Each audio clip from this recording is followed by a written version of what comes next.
Alors bonjour à tous, un exercice ici sur le calcul d'une limite d'une suite, lorsque n tend vers plus l'infini. Limite de 1 sur exponentielle puissance n, plus 3n plus 2 sur n plus 6, divisé par 2 tiers à la puissance n, plus 4n carré plus 3, divisé par 2n carré moins 1. Alors il y a plusieurs choses à faire pour le calcul de cette limite, et des raisonnements différents.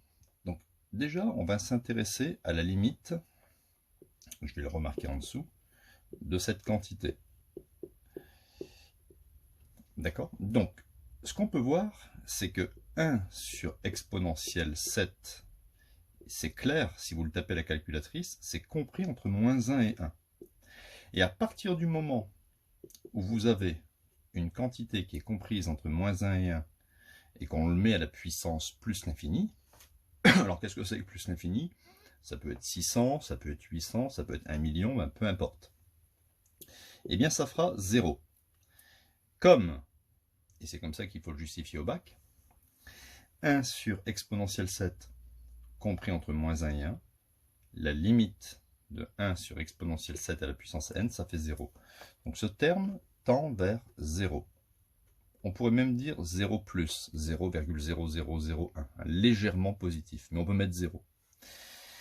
Même chose ici. 2 tiers à la puissance n va tendre vers 0 quand n va devenir très grand. Pourquoi? Parce que 2 tiers est aussi compris entre moins 1 et 1. 2 tiers, ça fait à peu près 0,67, arrondi à 2 chiffres après la virgule, c'est-à-dire 10 moins 2 près. Cette expression tend vers 0 plus, ou bien 0. Okay. On s'intéresse maintenant à la limite de ce quotient. Donc la limite de 3n plus 2 divisé par n plus 6 lorsque n tend vers plus l'infini, ça sera pareil, je vais retenir les termes prépondérants au numérateur et au dénominateur, ça sera pareil que la limite de 3n sur n lorsque n tend vers plus l'infini, et si je simplifie par n, ça tend vers 3. D'accord? Ça veut dire que cette expression, 3n plus 2 sur n plus 6, va tendre vers 3 lorsque n tend vers plus l'infini. Alors, il y en a qui ne comprennent pas pourquoi la limite de 3n plus 2, c'est pareil que la limite de 3n. Regardez, si vous faites 3 fois 1 milliard plus 2, ça fait 3 milliards 2. Ok, on peut dire que 3 milliards 2, c'est à peu près pareil que 3 milliards.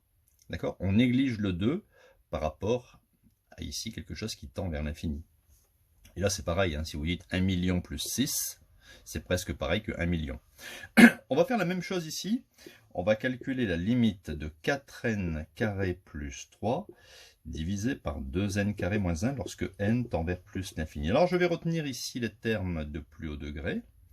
Ici, donc, c'est égal à limite de 4n carré divisé par 2n carré lorsque n tend vers plus l'infini. J'ai négligé le plus 3 et le moins 1. Je simplifie, il me reste 4 sur 2, ça fait 2. Donc si je reviens ici, là ça fait 0, ça tend vers 3, ça tend vers 0, et ça tend vers 2.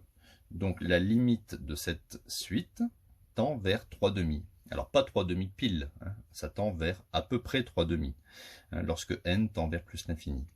Vous pouvez très bien programmer cette suite dans votre calculette, hein, et faire tendre n, enfin, par exemple dans un tableau, n va varier de 0 à 100 par exemple, et vous allez voir quand vous allez arriver à 50, 60, 70, etc., hein, ce terme va tendre très rapidement vers 3 demi.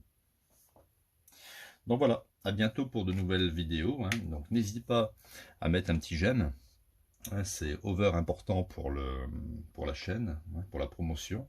Donc à bientôt.